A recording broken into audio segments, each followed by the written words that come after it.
Audacity just crashed. 1 sec.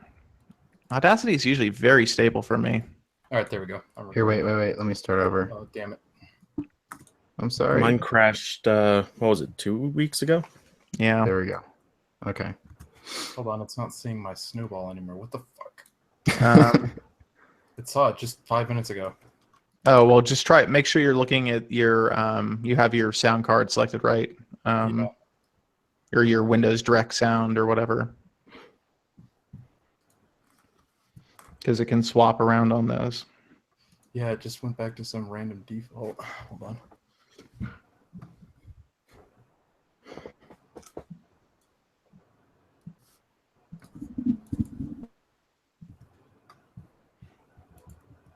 Okay, well, I'll stop recording for now and we'll restart when Jordan's good. Yes, we are here on a Wednesday because can't do Thursday. We're also going to be Wednesday next week. So I guess we could make that a note during the show for all like 30 of you who watch us live. The dedicated fans out Yeah, there. we have a core audience. It's a very small core. A thin core, you might say.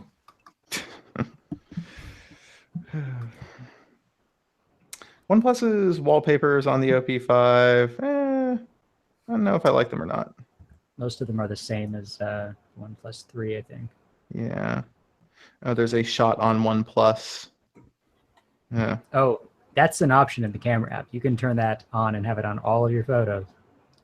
Really? Yeah. That's awful. Jordan's gone. He's probably just restarting. There we go. Still trying to get it to see it.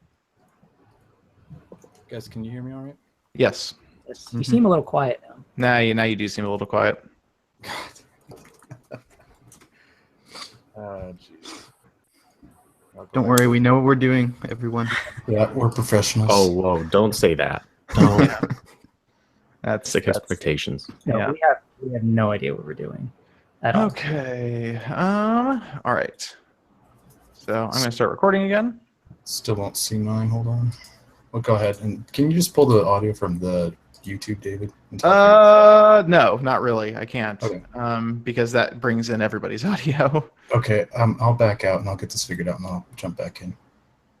Yeah. It's not recording. Doesn't see it at all? Nope. I mean, the system sees it, but Audacity's not seeing it. Are you on Windows? No, I'm on Linux. Oh. Ooh.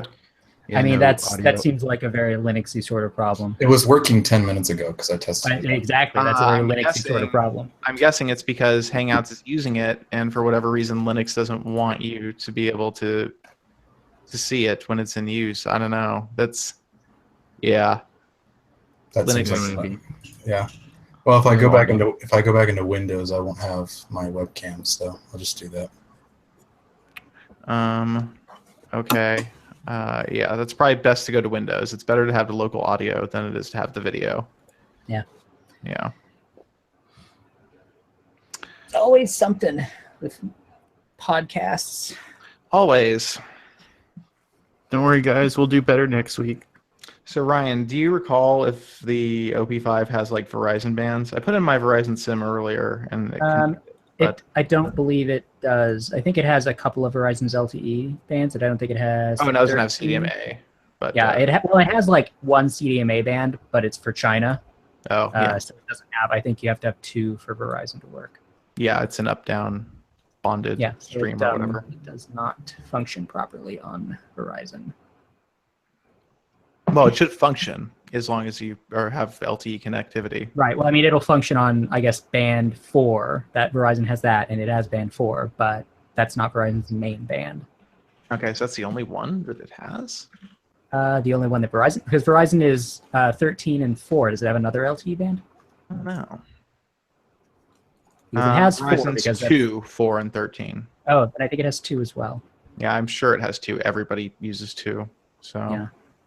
But no 13 then, because 13 is a weird one. That's 700C. Yeah. band. I mean, that's Verizon's big important Block C thing. That Yeah. was their first LTE band. Although I don't think I get very good band 13 coverage here, so it may be usable.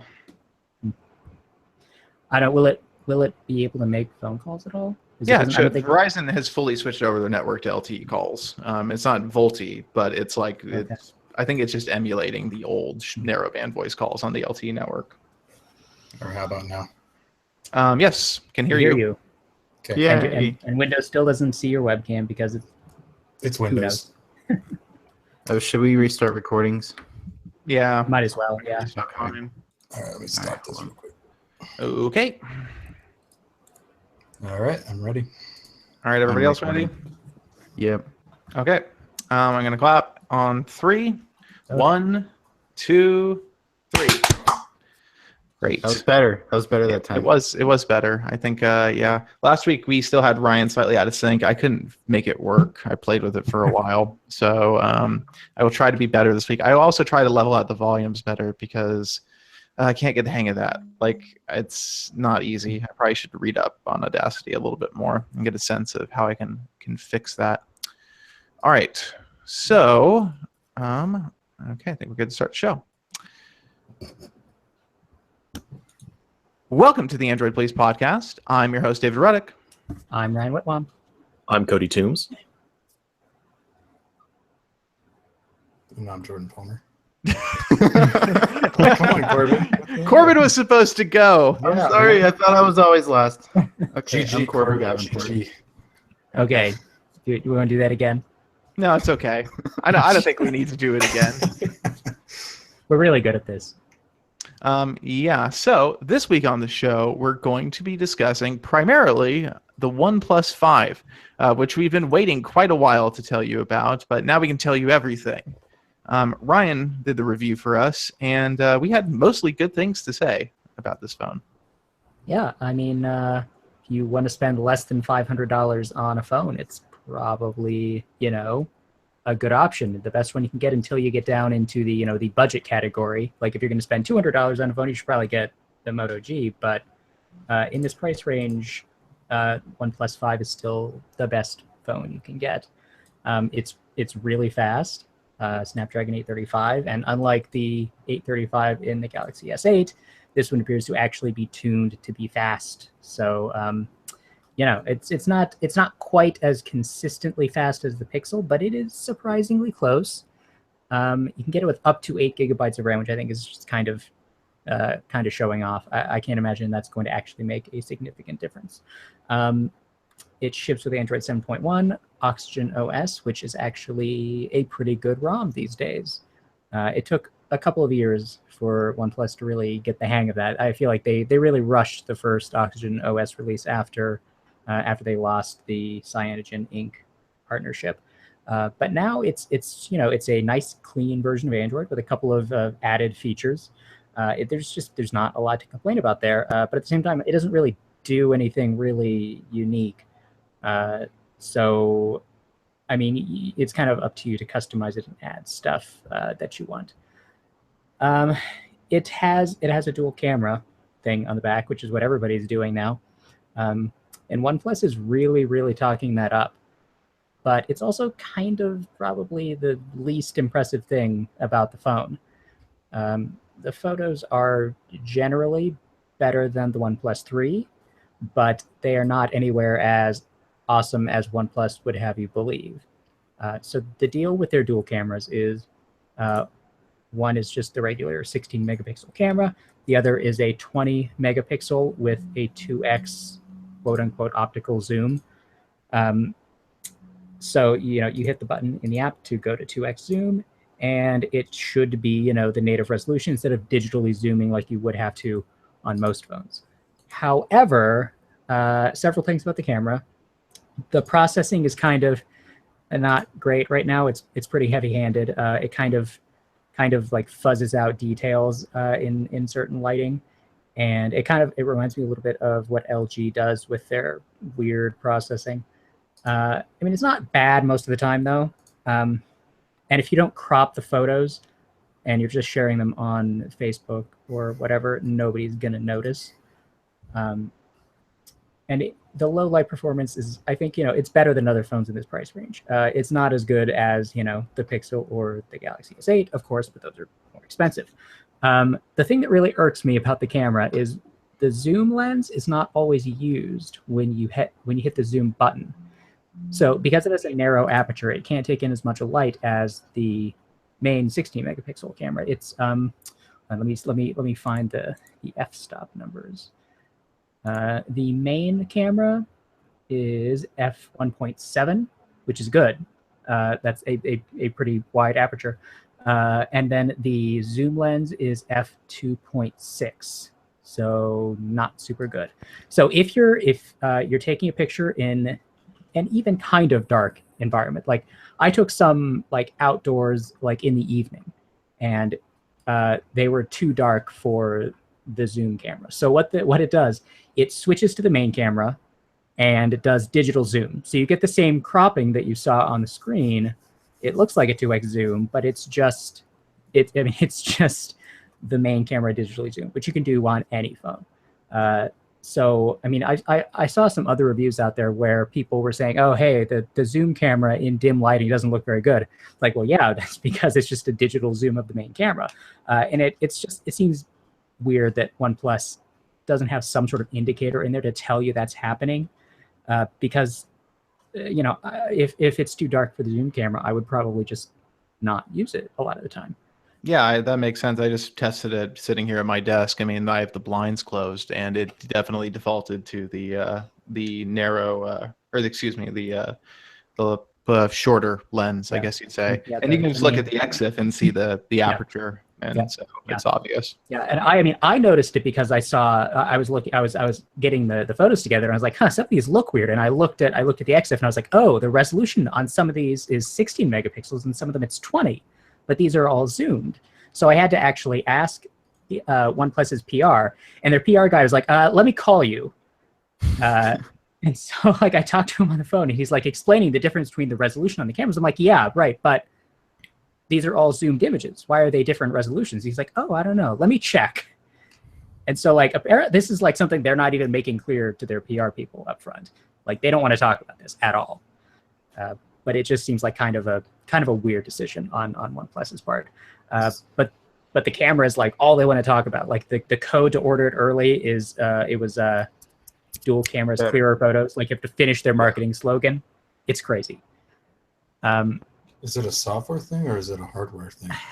Well, the switching between the cameras is a hardware thing, just because the aperture is so narrow on the zoom. Well, lens. I mean, yeah, they could crank the ISO, but it'd look terrible. Yeah, it would look probably worse than if you just digitally zoomed the main camera. Yeah, I understand why it does that, but I would feel like, some kind of toast, like, the zoom camera unable to be used light too low.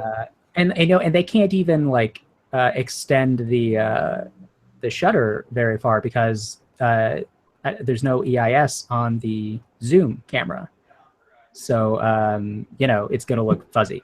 But I mean, still, look, the camera is disappointing, but it's not a bad camera. It's just not as good as I would have liked it to be, or as good as OnePlus would like you to believe. I guess my question would be, is there a phone out there that you can buy right now new that has a better camera for under $500 though? I mean, not that I can think of.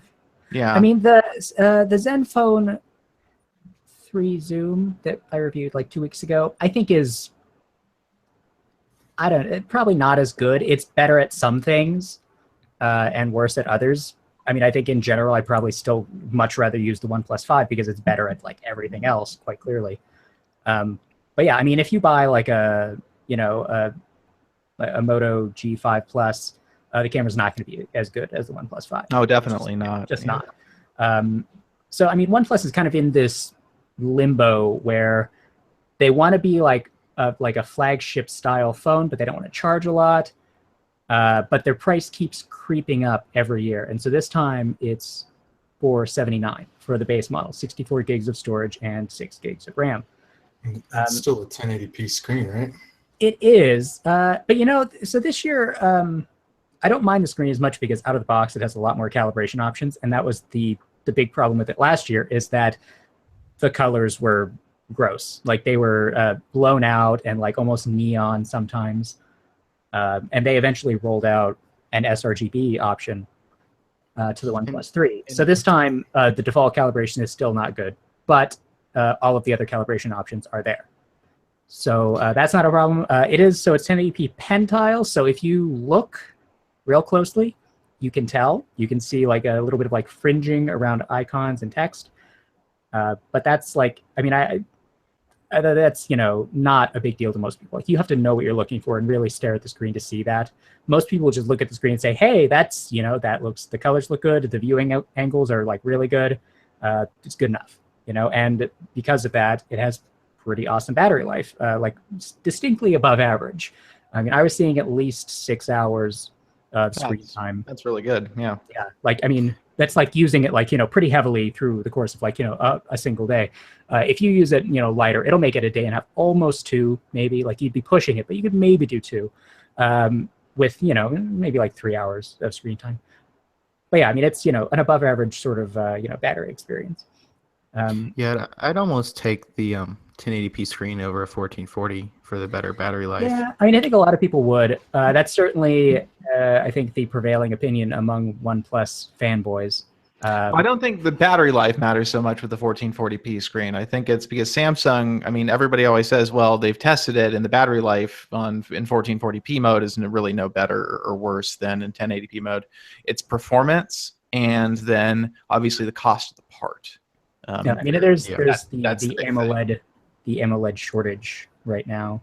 So I mean, there's plenty of 1440p LCDs, but I'm guessing they cost more money. Yeah, they would cost more than, you know, OnePlus would be comfortable spending if they want to price this below $500. Yeah, and I mean, I still think for $479, which I think the 128 gigabyte model, I think that's too, unless you really want the storage. Yeah, not necessary. Yeah, 64 gigs is acceptable for most people. I think so too, and I still think for $479, it's a really good value for the money. Yeah, I mean, it's a fast phone. Oh, and the fingerprint sensor is amazingly fast. Again, like just like the OnePlus 3T, it's ridiculous. I don't know how OnePlus does this.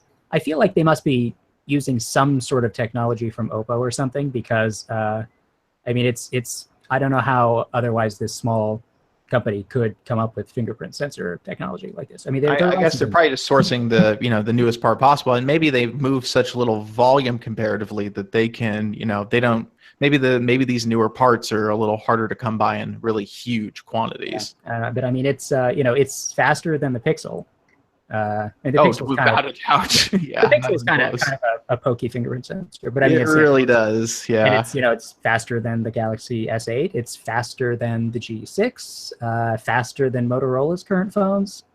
Yeah, definitely. It's definitely the fastest one I've ever used. It is impressive. I think Huawei is a close second. It might be pretty close, actually. We're using like the P10. That was really fast too. It's kind of hard to tell with Huawei's phones because they don't vibrate when they detect your fingerprint, so it sort of feels indistinct at times. Oh, and so let's talk about the RAM thing. So this phone has 6 gigs of RAM or 8 gigs, and I think both are just hilariously overkill. Like, maybe Cody has some thoughts on this, because I feel like Android and RAM management, like consistently we've seen that 4 gigabytes is plenty of RAM for Android right now. Wow. Yeah, there's not much of a point to it today. I'm sure somewhere down the road there's going to be says, hey, look I can still use my OnePlus 5 I don't know, in like 4 years to run some random game, but it's still going to run like garbage because the processor. Well, that's what people said last year for the OnePlus 3. Oh, it's future-proofing. But it's a year later, and we haven't seen... Well, we're in this position where developers have no reason to target those devices. There aren't enough of them to make sense. Yeah, I mean, what are you going to do with that much more RAM until apps on Android are somehow fundamentally different than they are now? I'm literally going to virtualize Windows and run Photoshop. Hey, you know what? Like, okay, so my main desktop computer, it has 16 gigs of RAM, which has been fine for me. And this phone has half as much RAM as my desktop computer. Yeah. Yeah, exactly. This phone has more RAM than my 2 laptops. Yeah, I actually have a laptop with 8 gigs of RAM. That would have been better. My MacBook and little 2-in-1 are 4. So Josh asked, does it really cost them significant money to put in 6 or 8 gigs of RAM versus 4? Yeah, absolutely. Yeah, it Yeah. really does. Yeah, DIMMs are DIMMs. DIMMs cost money. You need more DIMMs for more RAM. That's just, that's how it works. So, yeah, I wouldn't say like it necessarily doubles the cost over 4, but it's, definitely going to be a cost without a doubt. Yeah, but I mean, I kinda OnePlus is just- like the spec race. That's their thing. Yeah, I kind of just feel like this was just so that all the reviewers who made videos and posts about this phone said, this is ridiculous. And it draw attention to OnePlus because there's no reason to have that much RAM. Okay, so the reason they have this much RAM, and I am very confident in this this hypothesis, it's because China. Yep, that's Probably India too, really. But it's because in these markets, OnePlus's target customer is a phone enthusiast, obviously. And you know what phone enthusiasts love? Saying they have more of X thing than Y thing. Yeah, on you're other paying- phones. yeah, You're it's paying for a bragging rights. very it's a very different cultural sort of approach to buying electronics. Yeah, so it's absolutely about that. It is not about providing better user experience. It's not about phone being faster. Yeah. It's not about future proofing. It's just about it's a phone dick measuring contest is what it really is. I mean, I'm surprised that One with the OnePlus has not like sourced one of those weird MediaTek chips with 20 cores or whatever. yeah, Oh, but the geez. problem is those suck. So It's But the MediaTek. number is bigger. yeah, so many cores, more cores than you've ever seen. Well, I'm surprised they haven't pulled a Sony game by trying to put in like a 25 or higher megapixel camera too. Well, hey, Yeah. they've got combined 36 megapixels of image taking in this phone, so Aw. Yeah, combined 30 megapixels. Okay, that's great. Ryan did Yeah, I mean, don't get me wrong. I kind of like the look of the phone, and I would get one if I was able to. But you gotta admit that OnePlus is just still as ridiculous as ever, just to a lesser well, extent. you know what? I think the OnePlus 2 era was when they were the most ridiculous. When they were like, yeah. 2016 flagship killer. yeah, no, that was They're Yeah. not asking for pictures of women on their forums, so they're Oh, getting man. better. They're getting Oh, better. Oh, that was so cringy. That was oh bad. god. And when they were like, "Hey, break your current phone and we'll make." Oh my god, the the Smash the Past contest. Oh, my heart hurts just thinking about that. It's so bad. I mean, I think the best thing OnePlus has ever done was get rid of that invite system. But Well, Yeah. I mean, they had a reason for having it, and I always understood that. I just hated the hype around it, especially like when, honestly, one of my least favorite things when we would cover that is when they would like send us codes and we would post them on the site, like 500 invites for the OnePlus whatever, and I just hated doing that because it just felt Yeah. like we were playing into their hand and just the hype and everything. that- Or people That's selling all- their codes and Yeah. that whole Oh, yeah. invite thing. It was like it should have been them saying, "Sorry, this is the way we have to do it," but they were like, "Guys, we're doing this awesome invite system. It's really good. You should try to give them an invite." Yeah, that was very annoying. Other specs on the phone. So Josh has a lot of questions about the OnePlus 5, but I like it because we can discuss it. So does the OnePlus 5 have Bluetooth 5.0? The Snapdragon 835 supports it. According to the specs, it does. Okay. I don't know that any of these special Bluetooth 5.0 things are implemented. Well, I mean, it's not. I guess not necessarily a matter of implementing because Samsung's thing, like with the dual audio, that's a custom feature. Samsung built that. Yeah. That's not like a Bluetooth 5.0 thing. It's just a thing that Bluetooth 5.0 allows because of the increased bandwidth. So I would assume that if it supports Bluetooth 5.0 and has Bluetooth 5.0 firmware, that it has like double the transmission bandwidth. Yeah. When working with accessories that can support that, which right now is I mean, that's nothing. that. I mean, it is my understanding that it ships with Bluetooth 5.0, but OnePlus hasn't done anything with it. You would never know the difference. Yeah, I mean, eventually you'll know the difference with Bluetooth 5.0 once Bluetooth 5.0 accessories start coming out. That's basically what's going to happen. Yeah. So Like, we'll see things, have more transmission bandwidth, for example. Yeah, like Anchor just announced their new earbuds that they launched on Kickstarter under the Zolo name, and they actually heavily advertise Bluetooth 5.0. Okay, so they probably support like higher codec bandwidth transmission and stuff. So That's what I'm thinking. yeah, and there could be other stuff in there too. I think Bluetooth 5.0 there's probably some power consumption benefits. I wouldn't be surprised. But yeah, that's Bluetooth 5.0. We're gonna have to really see where that ends up going in terms of consumer product benefits, because until the consumer products are out there, it's kind of hard to know. What else about the OnePlus 5 could we discuss? I guess we could talk about the it's not really a controversial topic now, but when we posted the first pictures of the OnePlus 5, everyone flipped out because it looked like an iPhone.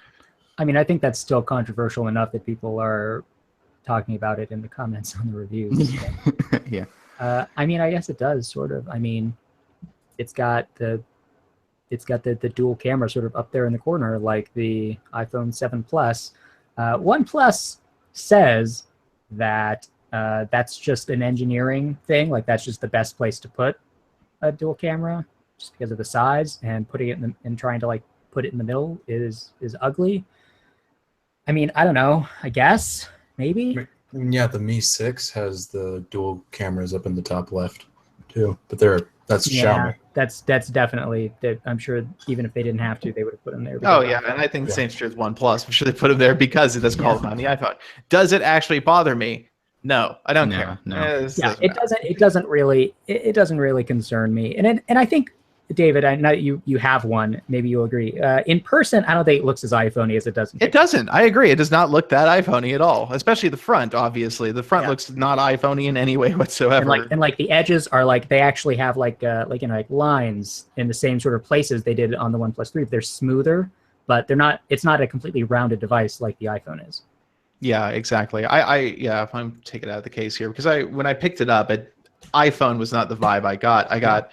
It's very softly rounded and everything, and so it's very slippery and kind of sleek. I like what they did, honestly. It's like a stealth phone. It is. Yeah, very much so. It was actually kind of weird to take pictures of it because it has like this very sort of subtle matte finish, and so in a lot of photos it looks like noise. But like that's just what it looks like. Yeah, it does. I personally am totally fine with the look of it. I think it's very thin and thin enough that you can put on like one. I've got the sandstone case on mine here, which I can tell I'm definitely going to use when I use this phone because it is thin and slippery. I didn't think it was that slippery, but I have been using pretty slippery to me. I have been using the U11 recently, so maybe I'm just my slippery gauge is off. Yeah, maybe. I don't know. It felt pretty slippery to me when I started using it, but we'll see, I guess. But I think, like I said, it's thin enough, and I like OnePlus's cases. The wood ones they look nice, but I don't like the way they feel. Yeah, they feel like plastic. They do. And then the carbon fiber one, the Kevlar style. It's like a real case. It's not just like a... Yeah, it's a rubberized coating and stuff, and like it wraps all the way around the sides and like covers the buttons and everything. Yeah, I wouldn't get that. I would definitely say sandstone or bust. Yeah. The other ones are like whatever. The other thing I have to say about OnePlus is I love their packaging. All their stuff feels very nice. It's done a good job of packaging them. Like it surprises me. Like even since the OnePlus One, they've done a good job at that. Yeah, that presentation. They do a better job than Google by far. Pixel Box is actually kind of janky. Like the whole slide out thing. Like no, this doesn't feel right. Like the Nexus 5X and 6P were even worse. Like those boxes, just like once you open them, they just didn't go back together right. Yeah. I love the packaging OnePlus has done with this. Basically, the 5 is packaged a lot like the 3T, but it's good. It makes it feel like it's a bit of a special experience opening the phone. Even the cases, though, too. The packaging's super easy to open, but it feels nice because they're in this, cardboard and plastic case. You can see the case. It's just like something you would see on the shelf at the store, like it's retail packaging. I don't know. That little stuff kind of matters sometimes. I'm not saying it makes it better in a way, but it does make it feel like you're getting something nicer. Indeed. We should talk about dash charge. Yeah, so is it different on the 5 than the 3T? I believe it is the same standard. It is 5 volts, 4 amps. Okay, so wow, so that's 20. 20 I thought it was watts. more than that for some reason. So it's 20 watts, which is that's really fast. It's similar to the faster quick charge compatible devices. I mean, and this phone does charge really, really fast. And OnePlus says that because of the way Dash Charge, which is a version of VOOC from Oppo, the way that works, it keeps the phone cooler and like the adapter, because the adapter is doing a lot of the work. On the cable. And the cable, yeah. And so I guess, okay, if that's really important to you, I don't think that's a big deal. I mean, it's fast, but the drawback is you have to use OnePlus's Dash Charge adapters. Otherwise, it just charges at normal-ish speed. Yeah, I mean, I think if you are the kind of person who uses your phone while it's charging, Dash Charge definitely would have benefits then in terms of the heat dissipation, because phones do get pretty hot when you're using them while they're charging. I mean, I feel like that's a less common use case now with fast charging, because seriously, you plug this thing in for like 10 minutes and go do something else, and you pick it up and you got a lot more juice. Yeah, definitely. And as I recall, the Dash Chargers are not inexpensive. Yeah, I think it's $30, 30 or 35, and it comes with the cable, which I guess Yeah, that's cool. which obviously, yeah, because you need that And then specific cable. if you're going to use, if you want one in the car, like you have to buy the car adapter, which I want to say is a similar price. $30. I think It used to be $30. Yeah. So It's pretty similar pricing to Google's USB-C stuff on their store. Well, Google stuff is a ripoff. Everybody knows that. Yeah. But I mean, at least with the Google stuff, you can buy third-party chargers that are cheaper and do the same job. But there aren't really any places in America that you can buy things that will work with Dash Charge. Yeah, and I don't even know if an Oppo VOOC charger would work right with it. I mean, I assume it would, but yeah, I assume that as well. But like, I don't have one because they can't get them here. Yeah, exactly. So that's a concern. I wonder what max speed it charges at on like a USB power delivery charger. I guess I could test that with the power meter. I would bet it maxes out probably around 10 or 12 watts. But I have all of these necessary implements to find it out right here. Yes. So we talk about updates and OnePlus's track record there, which has been mixed. It's been good since the 3, though. Yeah, the OnePlus 2 was kind of an outlier. They really screwed up on that one, and now I think they just recently said it's not getting nougat, which upset some people. Oh man, that would piss me off. But the OnePlus 3 was 3 and 3T were some of the first devices to have nougat, other than Google's devices. Well, and that open beta program has been pretty good ever since they launched it. So yeah. I mean, I feel like ditching their the hydrogen and oxygen things like happening in parallel has probably helped. Now that they have everything, I think they moved everything to oxygen now, right? I think so. They were supposed to do like a hybrid of hydrogen and oxygen, so we'd have, I guess, water or something. But yeah, I think that's what they had on the 3T, I think, or the 3. The Chinese version. The 3T was slightly different than the 3 when it came out, software-wise. Right. Yeah.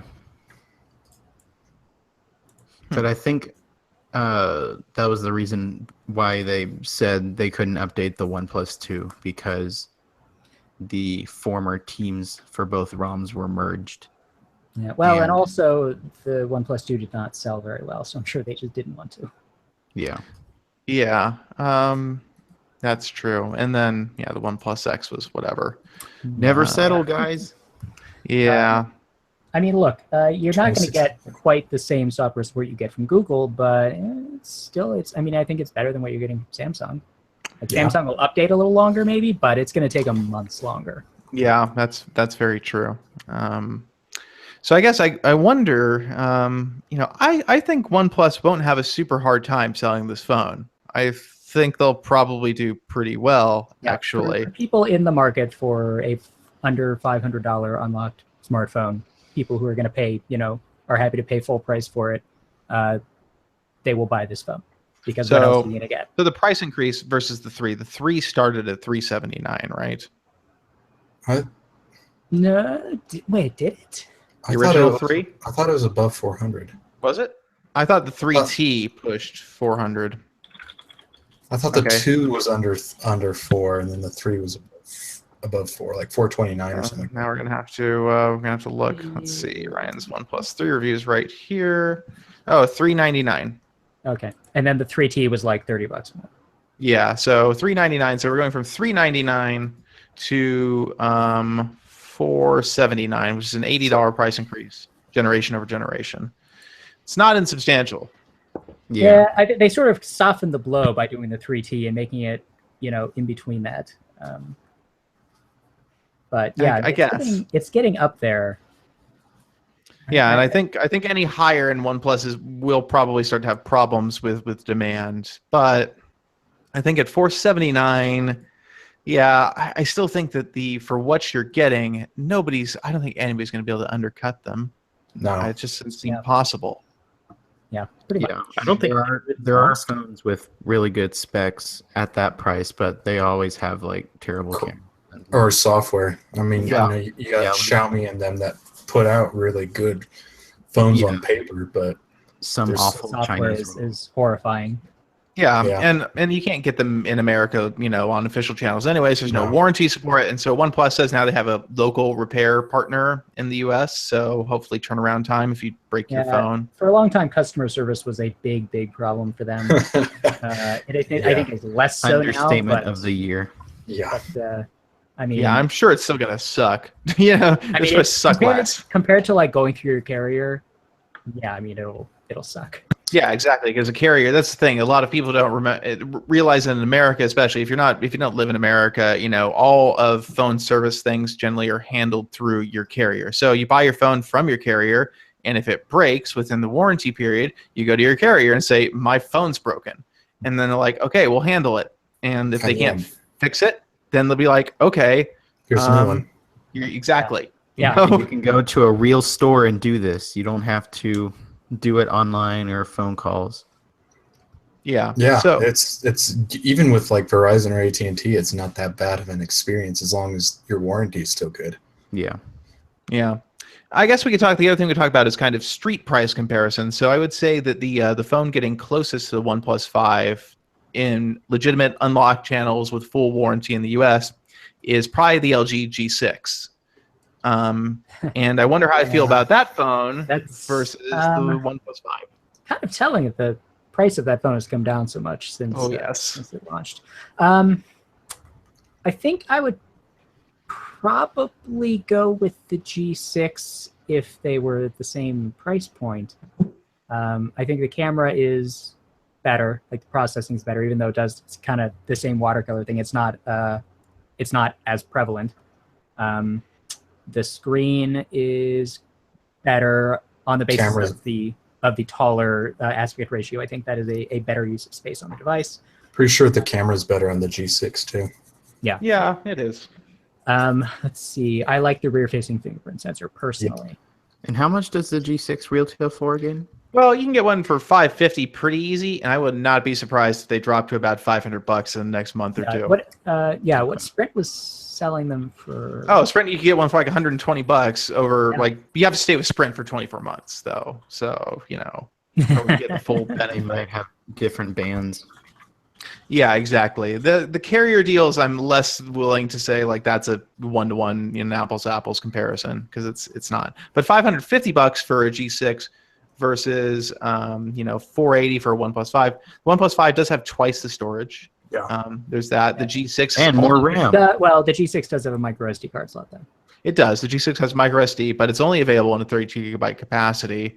I would say the G6's battery life is decent, but it's not great. Yeah, it's not as good as the OnePlus 3 or OnePlus 5.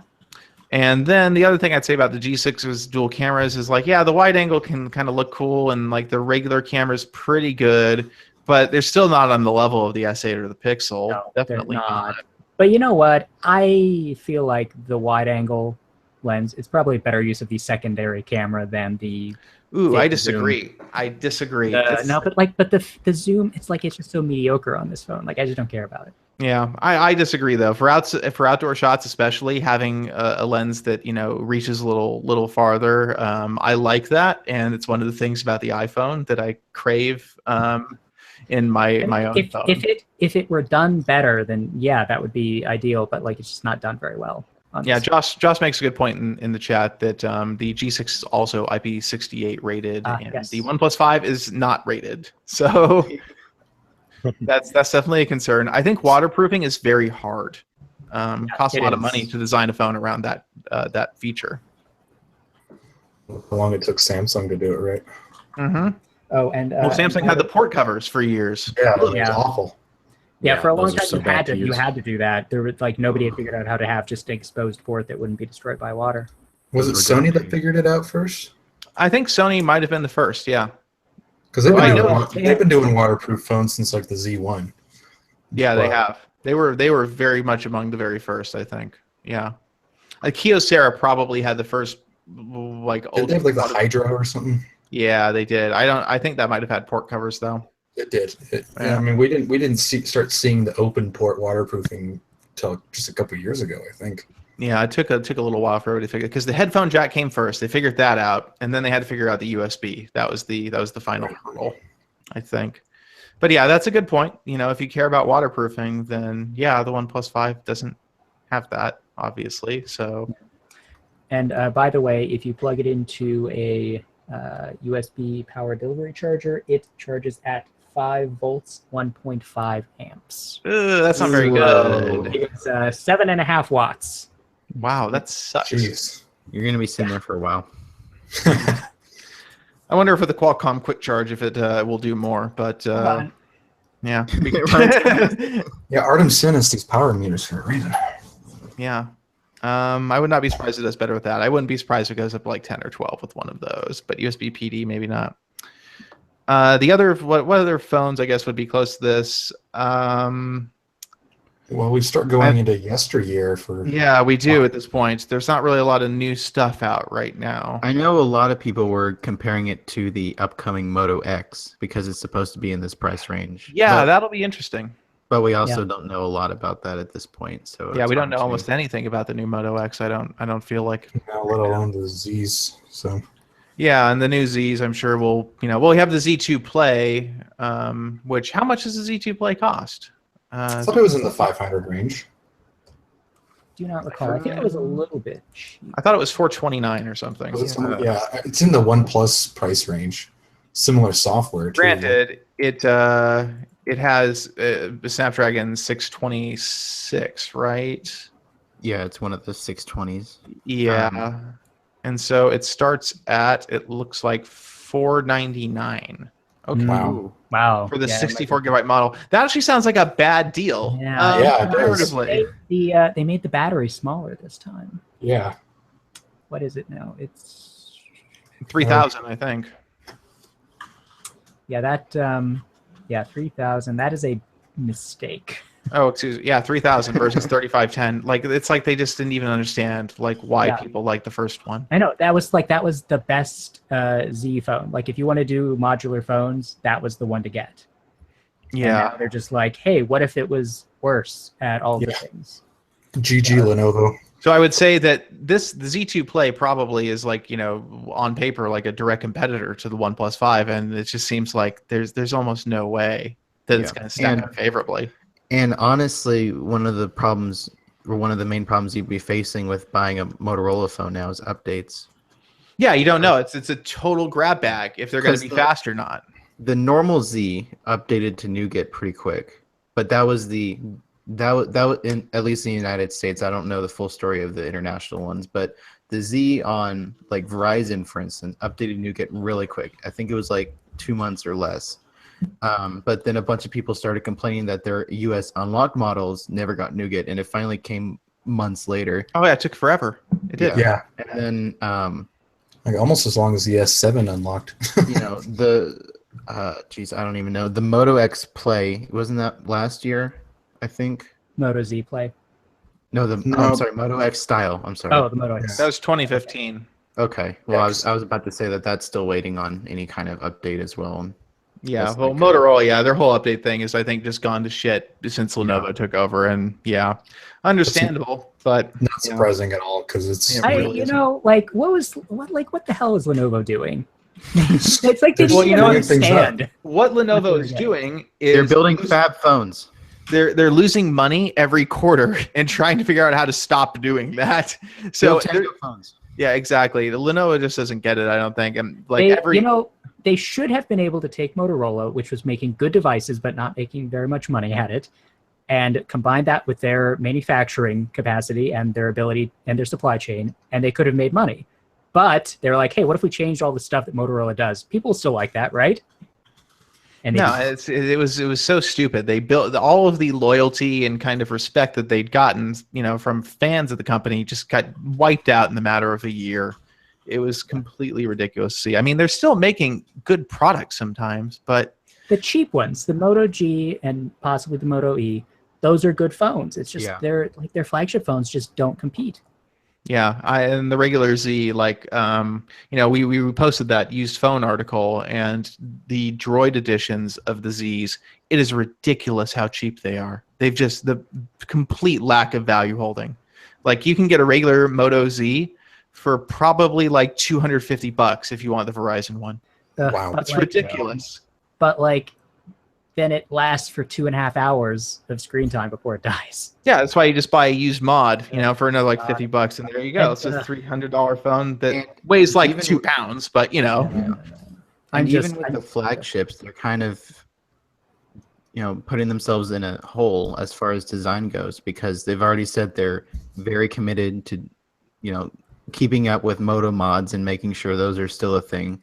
And you can't really change the design of the phone all that much and still keep compatibility. Well, Moto guaranteed that they would make 2 years of phones, right? Or is it 3? It was at least 2. You know what else they said though? They were going to release a mod every month. So I don't know if we can really take their word. Yeah, I don't ever trust Motorola. Yeah, it's like, okay, but yeah. Anyway, I would say that's the Z2 Play would be a competitor to the OnePlus 5, and I don't think it competes well at all on value. We haven't heard anything from ZTE about a real successor to Axon 7. Yeah, the Axon 7 was the closest competitor to the OnePlus 3, I think. Yeah, it got 7.0 and 7.1 really quick. Yeah, ZTE has actually been doing a pretty good job about that. Yeah, the software isn't all that good, but updates are decent. I tried using one, and I could not get over the hand cramps from using those navigation buttons. Oh god, the navigation buttons on I'm pretty sure I reviewed that phone. Yeah, and the buttons were one of my least favorite things about it. Yeah, I heard endless complaints about the buttons as well, so not surprising. I honestly wonder if there will be a successor to that phone. Feel like ZTE took a pretty hard hit in the U.S. market after the Hawkeye thing just totally flopped, and they had that whole they got fined for something, didn't they? They did. They paid like $1 billion for allegedly selling U.S. technology to Iran. That wasn't so good for them at all. But I think ZTE, I think they put their eggs in the Hawkeye basket as far as the Axon successor. Man, that would have been who disaster. In their right mind looked at that and thought, this is a good idea. We should definitely devote money and energy to this. Yeah, and I like how I said, we're going to rethink it. And it's like, no, you're not. You're just never going to release it. You just realized it was dumb and nobody wants it. It's dead. Oh if you say to me, this phone is sticky, you can stick it to things, I'm going to say that's a stupid idea. We shouldn't do this. Yeah. But they're like, nope, we're doing it. The other competitor is TCL Alcatel, I should say. So now that they're doing BlackBerry, I feel like that's going to be the focus. I don't know if they're going to really do any idle stuff anymore. I would not be surprised if they do. The 4S was a pretty big flop. It was, and the 4S was too much money for too little. Maybe they'll release Alcatel phones and then use the feedback from those to make future BlackBerry smartphones. Yeah, I feel like the BlackBerry thing's where they need to keep pushing. If Nokia pushes the 6 here in the U.S., that could be. I want Nokia to release a phone over here. I don't think it's going to happen. I don't. I want it. They keep saying they will, and when I asked one of the TCL PR people, they said they had huge plans for the U.S., but HMD, you mean? Yeah, HMD. Sorry, and I was like, they're like, yeah, we have huge plans for the U.S. Be waiting. In the coming months, we'll have big news. I mean, that's what we'll bring the new 3310 over here. Big news. Yeah, that was pretty much their big news. Okay, charging update. The Quick Charge 3.0 charger does the same speed. Really? Yeah. That's disappointing. Oh, that sucks. 5 volts, 1.5 amps. That's really crappy. Good to know. Yeah. So other than those companies, I mean, I guess I'm trying to think of anybody else who's really playing the unlocked game. You've got Huawei and Honor, but I feel like they took such a beating in terms of just failures. In terms of anything they launched in the U.S. Does anybody remember Mate 9? Of course not. Nobody cares. Yeah, we know Xiaomi's not coming here. I do like the Mate 9 though. I think it's a good phone. Yeah, I'm sure it is, but it's like it's nobody cares. It just doesn't matter. And Xiaomi, if they released a US version of the Mi 6, might be okay, but they won't. They're not. No, they won't. Their software is awful. It's god awful. I'd rather take TouchWiz any day of the week. Oh yeah, definitely. Yes. I actually, on that topic, I just got a Mi 4C as sort of a backup phone because my only other working phone besides my Pixel was a Windows phone, so that's pretty much useless now. And I was playing around with MIUI for the first time since probably the gingerbread days, and it's really weird. Are you on 8? Version 8? I actually don't know. It's running based on Android 7.0. So yeah, it's probably on version 8. Okay, yeah, I don't have it with their whole versioning scheme is very confusing. Yeah, because they were supposed to do MIUI 9 for Nougat, and they just went with MIUI 8.2, I think. It's just very weird, especially if you're already used to stock Nougat, because they've even taken out things like there's no multi-window. First of all, there is on the Mi 6. Does this have Google services in it? Yes, it does. It does, or at least my unit did. Because they sell in India now, so yeah, they've got Google stuff. Well, and they got a global ROM that you can flash even on the Chinese that's what the model I got had on it. It was from some guy in Puerto Rico, and he said he had the global ROM. But and like another weird thing is that I can't activate Google Assistant or Google Now on tap at all. Nope. Like if I hold down the home button, nothing happens. Nope. Because the home button has that stupid option that Meizu has where you can opt into that tap, press, and double tap thing to navigate. I thought that was a rule from Google, like that phones had to. Yeah, they do. I'm sure they'll fix it a version late because Xiaomi. I would not be surprised. I wonder. There might be something outdated with the navigation buttons because they're not on the screen. They're capacitive. I don't know. Yeah, if it's that has awful. something to do with it. And they're in the wrong order too. That really bugs me. You can switch them if you go into the advanced settings. No, but they're oh yeah, but then I have the wrong symbols, and that aggravates me more. Oh, that's right. Because I was back when they had symbols. Now they just do the capacitive dots, like OnePlus. Yeah. Yeah. So with the OnePlus 5, I definitely turned on the virtual navigation keys. Soft keys for life, man. Yeah, I cannot stick with those dots. I'm fine with the front-facing fingerprint sensor. I don't care about that very much. But yeah, definitely got to have my software nav. Honestly, the thing where people say like, "Oh, it eats the screen space," and it's like, yeah, but what are you doing? Where like honestly, that extra little like 0.3 inches matters. Yeah. Anywhere. It's one extra thing to have the phone like screw up. Like so many OEMs just do the hardware buttons wrong. I just put them on the screen so you don't mess them up, please. Yeah, exactly. Unless you're Huawei and you put them too close together. Because Huawei. Oh yeah, they do that. That is very annoying on their phones, actually, because I constantly miss tap or just like don't hit the target. That's an option now in Android O. You can. Do you remember my rage when that came out? Yeah. Oh. Yeah, very annoying. I ranted about it for a while. It's awesome. So should we move on to Virgin Mobile? I guess we should. And David's fun day. Yeah, my fun day. So today, as you may be aware, Virgin Mobile announced that they are exclusively an iPhone carrier now. Only iPhones. So this is only Android news in that it is the absence of Android news. Yeah, exactly. Now, so granted, if you ever followed anything Virgin Mobile did, which you probably didn't because nobody gives a fuck, but they sold really crappy prepaid Android phones. A lot of ZTE phones, actually. A lot of ZTE phones. So, if you're on, granted, I feel like Boost probably moves way more phones than Virgin does as far as Sprint prepaid bands are concerned. So it probably didn't matter.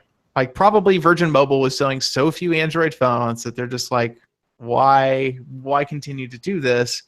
And they're pivoting the business model to basically be, I'm not sure how they plan to make money doing this, but it's very unclear to me. So the deal is, you buy an iPhone from them full price, or you can buy a used one at a reduced price. You can buy them at an Apple store, which is the first time Apple will be selling prepaid plans at the Apple store, which is interesting. And from there, for the first year, you pay $1 for a year of service. It's $1 a month, isn't it? No, no, it's I believe $1 a year. $1 a year. Oh, okay. So the phone that you buy, is that locked to Virgin? Oh, I'm sure it is.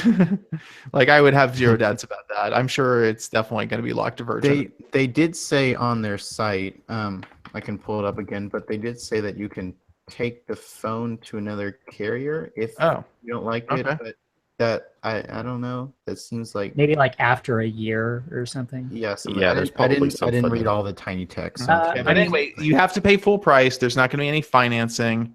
So you have to pay for the whole phone up front. That's kind of the stickler. Yeah. So Apple is still getting their money, but I mean, is Apple paying Virgin Mobile maybe something? I think so. I think the idea is here that Apple would like to be able to move iPhones at full MSRP, and so probably Virgin gets a better cut because they're selling these phones at full price. they probably also, Apple is probably interested in getting more prepaid sort of customers, because it's usually very well off people who buy iPhones, and people who buy prepaid get Android phones. Yeah, I think so. Granted, you're going to have to find somebody to buy like a $500 plus phone, which in the prepaid area it could be a little more difficult. So I'm not 100% sure on the mechanics of how they think this is going to work so well. But I think the idea is that you pay basically nothing for service. You pay this bulk cost up front. And so what Virgin says is, hey, like I said, it's $1 for the first year. Like it works out to like 8 cents and change a month, and then after that it's $50 a month. But if you buy another iPhone after the first year, it stays $1 a year. So you just upgrade your iPhone every year. So you pay, like, let's say you pay $700 every year. Yeah. So 50 times 12, that's $600 a year for service versus $1 a year for service. So if you bought a cheap iPhone, if you bought a base model, you're paying like $50 a month, basically. Average it out, Yeah. So my thing is, my brain can't wrap around how this works as a business, because it doesn't really make sense. I really feel like Apple must be subsidizing this for them, because they make it like I'm looking at their homepage right now. They even say right here. I'm trying to find it. Oh yeah, at Virgin Mobile, while we're you're looking teaming for up that, with Apple to offer you nothing but the world's most popular phone. I really feel like Apple is subsidizing this to an extent. Yeah, I mean, Apple wants this for some reason. Like, they think that this is a market they want to be in, and they're willing to pay Virgin Mobile basically to be the portal to that. Yeah, and then there's all these perks that come with it too. So, like, on the subject of buying a new phone each year, also worth pointing out, there's the trade-up program where you can basically give away your old phone to Apple and get, I guess it's $260 back in credits. So, between the savings you're getting on the $1 a year plus everything, that's what, say $500 or so per year. You always have a new phone, and you're paying $1 for service. What network is Virgin? Sprint. That's a drawback. It's not even MVNOs. Yeah. Virgin Mobile is a wholly owned subsidiary of Sprint. Is it like their Metro UCS? Yeah, exactly. So actually, Virgin doesn't own Virgin Mobile in the U.S. It's just licensed to Sprint. So it's all the Virgin business. Mobile subsidiaries are just licensees. Yeah, exactly. So it's that's the other thing to keep your eye on. The fine print on Virgin Mobile's website, as far as like, okay, what quality of service are you getting? For example, they say that after 23 gigabytes, you may be subject to throttling. They don't say anything about video compression that I can see. Nothing like that. I thought they did. Did they say something about video compression? I would not be surprised if tethering is not allowed on this plan. I thought I saw something where it was like Okay, yeah, here we go. If you look at the plans page, it says mobile optimized video streams at 480p plus, Ooh. music up to 500 kilobytes per second, stream Yeah, cloud that Ugh. seems kind of up low. to 2 megabytes per second. Okay, there's so and then some there's no limitations tethering, I there. assume. We do. There has to be no tethering. Yeah, that's There's definitely no out. mention of tethering Yeah. on this page, so Okay, probably so yeah, I'm gonna guess tethering's out, and then like you said, you get your video and your music, cut off So in the, terms of quality. the catches are you have to have an iPhone, you have to deal with Sprint, and there's some like not completely ridiculous, but there is some catches with how streaming works. But it's Yeah. not. It's not terrible. Like I can understand why people would want it. I just feel like, to me, the business model seems backward in terms of consumer appeal. Pay a lot now to pay a little over time, Yeah. whereas Americans generally like to pay a little now and a lot over time. Oh, yeah. It's generally how the consumer credit model has kind of evolved in America. So it's an interesting idea. I just feel like it doesn't. I don't think it's going to have that appeal. Most people aren't being like walking into the App Store and they're like, I want to spend $650 today to save money over the next 12 months. And they do. It is worth pointing out that on their, I love how they've renamed their phones page to just say iPhone.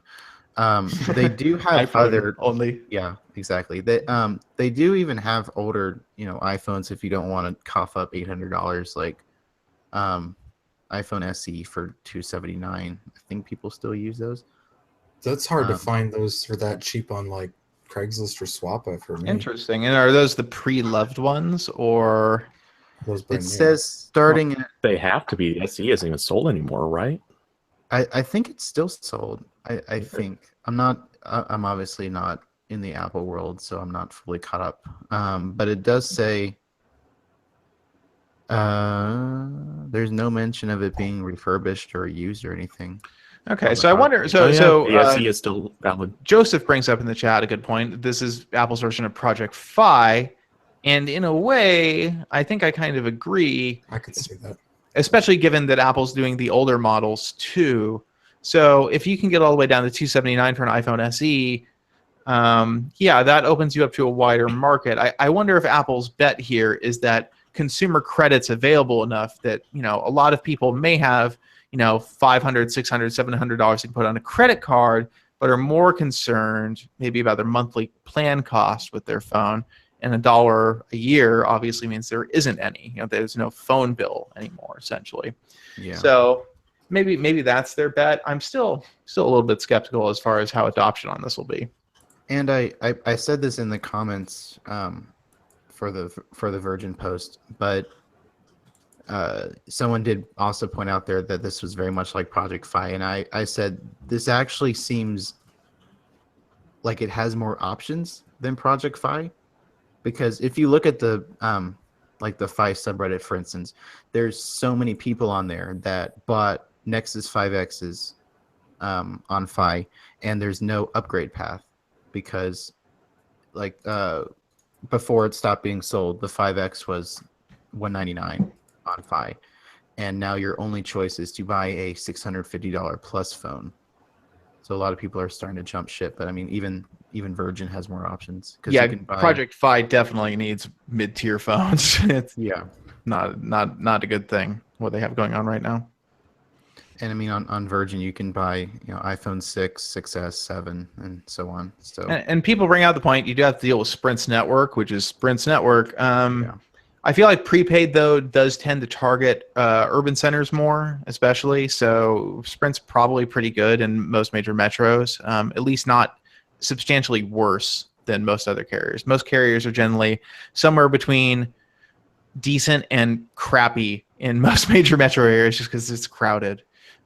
So I feel like Sprint's probably not at a significant disadvantage there anyway. I think that, it's interesting. So I went to the launch for this today. I was told that something interesting might be happening. And so I was like, okay. And I emailed Virgin and I'm like, hey, do you guys do the thing? And they're like, yeah, you want to come? And I'm like, okay, great. And so I showed up and I was on the way to the event when we got a tip in our inbox from somebody who works for I can say they work for Virgin. Like, who's gonna know? Nobody's gonna know. Anyway, they're like, oh yeah, so like we're getting this thing, and it looks like Virgin's only gonna sell iPhones now. And I was like, and so I'm like, I'm already halfway there, and I'm like, oh, okay. So I go to the thing anyway, and yeah, then it was like, oh, Virgin's only selling iPhones now, blah blah blah blah. And Richard Branson was there, so I guess that was cool. He got up there and talked about it, and then to celebrate, they opened a bottle of champagne, which Sir Branson shook up vigorously, and then I got champagne on my shoes. So were they nice shoes, David? They weren't that nice. It's okay. They were suede though, so I didn't want to get liquid on them too much. But Richard Branson sprayed champagne on my shoes. You should have gone up and asked billionaire Richard Branson. I shouldn't have sat in the front row. It was not a good decision. Somebody else got champagne all over their backpack, so I guess it could have been worse. I did get a glass of champagne out of it. Also, I got a coupon for a free bottle of wine from the Virgin Wine Club, but I realized after I left that it had to be redeemed in person at the thing, so I can't use it for anything. It's just a worthless piece of paper. It's been a reminder of that amazing event. And then they had a 45-minute like open-ended roundtable discussion with Richard Branson, the CEO of Ring, and then two other people I have no idea who they were. And it was the most boring thing in the universe. And I was in the front row and I couldn't leave. There's no way that I was going to risk being called out by Richard Branson from walking out of the Virgin Mobile press conference. You should have been like, well, Android police, and Well, I got there and I was checking in, and they're like, "Oh, we have you scheduled for an interview with the president of Virgin at 12:25." And I'm like, I never responded to that email, for one. I didn't confirm anything. Also, that sounds like a bad idea, doesn't it? Given who I write for, like, why would I want to discuss anything that's being announced today? So yeah, it was fine. I had a piece of banana bread and a glass of champagne. It was okay. So you didn't even get a good free breakfast out of this thing. I didn't. The banana bread actually was not that good. It was mediocre. It's a little too dry, a little tough. It's a Virgin Mobile event, man. What do you expect? Yeah, I guess. So, yeah. I mean, I went, and it was fine. So it was a complete waste of my time. Should have had baskets of apples on hand. They should have. Yeah. But, yeah, it's what Virgin Mobile's doing. So I guess, the point that makes us salient to Android is basically what Google's doing with Project Fi. And like we talked about, there's just a lack of the budget options on Fi. And then Fi's pricing model is much more, I guess I would say, I don't know, it's... They're definitely different structures. Exactly. Well, Project Fi incentivizes you to use less data, whereas Virgin Mobile has unlimited. I think it also comes down to Project Fi demands that you understand what a gigabyte is, and Virgin Mobile's like, nothing matters. iPhone. Well, I mean, look at who they're appealing to with the whole iPhone market thing. Yeah, but that's the thing, though. How many GBs? Yeah, exactly. Nobody wants to understand gigabytes. Nobody wants to have to think about that. It would be nice if we didn't have to track our data at all. But I mean, even if you have like an unlimited plan on other carriers, there are soft caps. You will eventually run out. Most people won't ever hit them, so they don't ever have to think about that. Yeah, for now, but I think generally carriers want to avoid that. They'd rather just be sucking you dry for a consistent amount every month, and you don't have to think about numbers ever, aside from your bill. So I think that Virgin's approach is more attractive to consumers than Google's approach. Google's approach requires you to understand some things about your phone plan. Virgin's approach just says, no, $1, $1 plus iPhone. You buy iPhone, $1. And that's it. So I think there's something to be said for simplifying in that regard. Agreed. So I think that probably covers us for this week, unless anybody had any other burning topics. I just love how you got tricked. That made my day. Yeah, it did. It did not make my day. By the time I left that event, I was a little annoyed. Not only did I get there and then realize like, oh, this is going to be totally irrelevant. I got there and then there was like a 45-minute roundtable discussion that was beyond boring, and like I was so ready to leave at that point. I was annoyed, but yeah, it was fine. It's okay.